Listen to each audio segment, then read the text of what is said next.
A new investigation has found that a Montana lab under the leadership of former NIAID director Dr. Anthony Fauci experimented with a coronavirus strain shipped from, you guessed it, Wuhan, China, a year before the COVID pandemic officially began. The National Institutes of Health, under Fauci's leadership, allegedly infected 12 Egyptian fruit bats with a SARS-like virus called WIV1 at the Montana lab in 2018. This has not been independently verified yet, so please do take this report with a grain of salt. According to the Daily, the virus strain was allegedly shipped from the Wuhan lab that the FBI believes to have caused the COVID-19 pandemic and was tested on bats acquired from a, quote, roadside zoo in Maryland. The 2018 experiment was executed at the NIH's Rocky Mountain Laboratories in Montana, a lab overseen by Fauci. The paper on this research was published in a journal called Viruses, and in 2018 was flagged by the group Drastic, which is investigating the origins of the pandemic, who call their initiative the White Coat Waste Project, whose senior vice president we've had here on Rising. Now, this group is using the Freedom of Information Act to request more details about the experiment. 2024 GOP presidential candidate Ron DeSantis responded to this news, flaming Fauci on X. Enough is enough. Anthony Fauci needs to be held accountable, and there must be a reckoning for what Big Pharma and the medical swamp did to our country during and before COVID. I am the only candidate who will do it. So I saw this getting a lot of attention. Obviously, it's not new. We do know that these experiments were done all over the place. So there's a further confirmation that it was happening. It's already known that Dr. Fauci personally signed off on all sorts of gain-of-function experiments. Even during the time at which the Obama administration had paused them, there was an exception that he was allowed to personally approve them. I can't actually remember if the pause was over by then or not. So I can't recall if it would have needed an exception.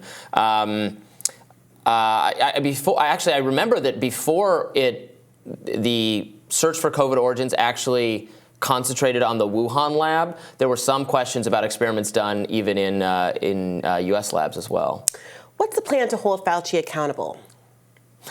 I mean, you'd have to prove at this point, I think, that he lied to Congress, and it would be some kind of perjury charge, that he said something that contradicts what he knew to be the case about the origins of COVID or about the research he signed off on. Obviously, he can't be. The policies the policies we disagree with are just, I disagree with them, but he can't be.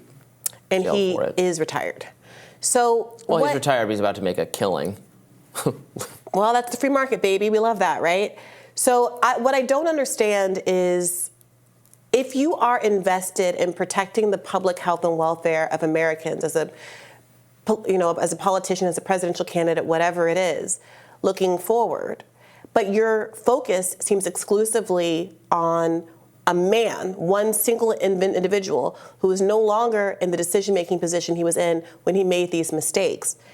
That seems to me to be a disconnect, and it causes me to lose faith in you as an advocate for the public health if your advocacy seems more about the political charge you can get off of focusing on a widely reviled public figure who is no longer in power. Well, I agree with you. It's certainly the case that fixing the problems are more important. Reforming how the proposals are funded and approved, what kind of safety measures go into them, revisiting our relationships with labs like the one in Wuhan that had obviously substandard safety practices that multiple independent watchdog groups, even within the government, have expressed concern about. We need to very much concentrate on fixing all that. That is certainly more important. Fauci is something of a figurehead at this point. I don't think bringing him to justice should at all be the main goal. But he was the foremost, and continues to be the foremost, public intellectual advocate and main person in the government responsible for this kind of research, for arguing for it to be funded and to be conducted this way. He's not in the government. He's not. Well, I know, but. Yes, I'm glad that the damage he can do is now constrained. The next person, if they're following the exact same policies, could do the exact same amount of damage, and that is more important to fix. But he's not some incidental scapegoat. He was the guy in charge of this stuff. But he is at this point a scapegoat. I mean, I just had this a debate with Glenn Greenwald on my show earlier this week, where we were talking about the Trump 1-6 cases, those indictments, for example, the D.C. and Georgia cases.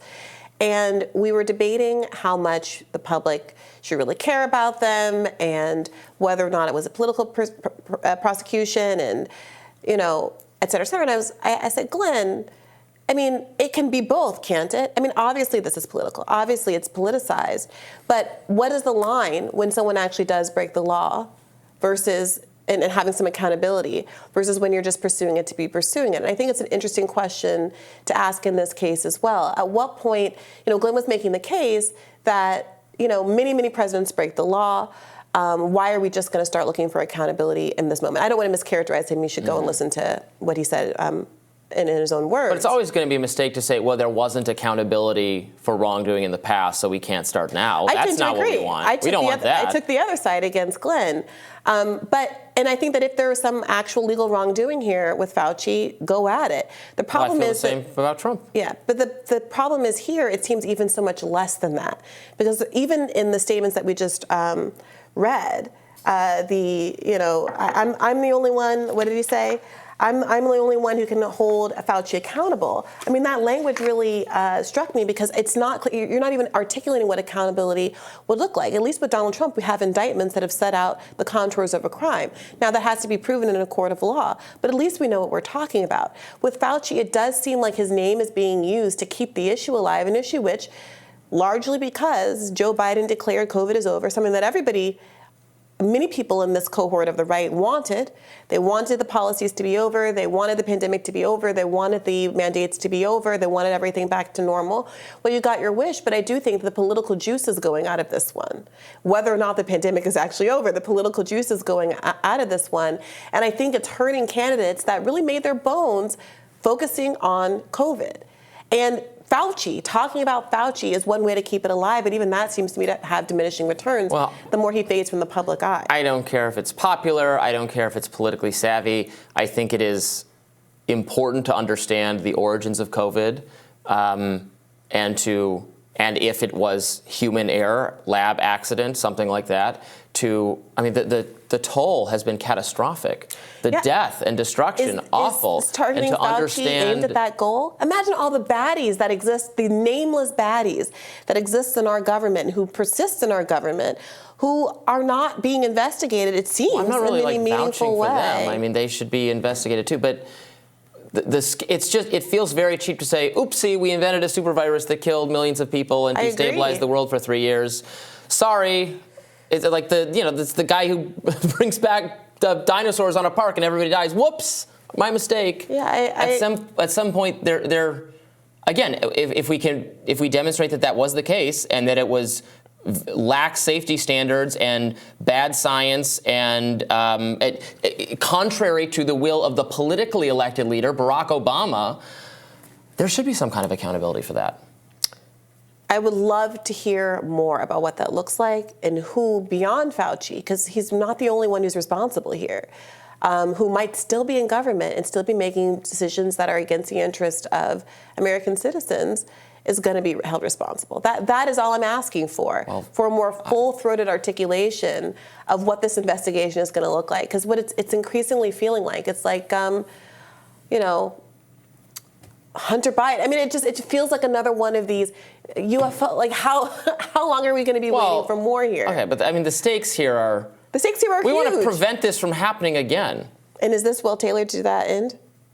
Is what well tailored? Is what the effort to understand what grant proposals were funded and what Fauci's role was in it? Yes, I think so. I agree with that aspect of it. But saying I'm going to hold the goal here, I wish I could find the quote again. I'm going to hold Fauci accountable. Fauci was.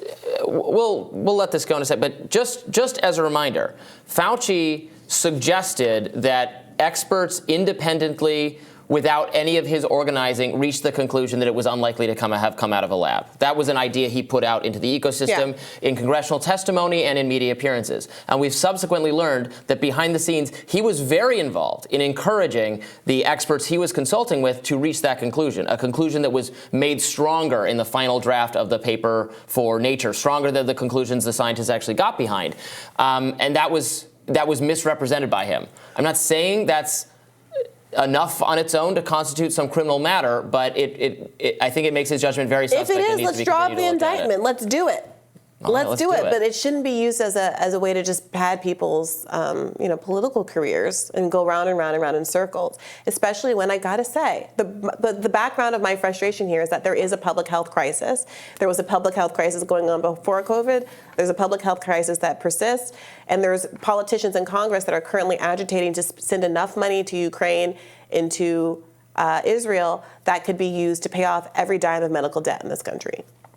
Well, we should keep it in the country. More Rising right after this.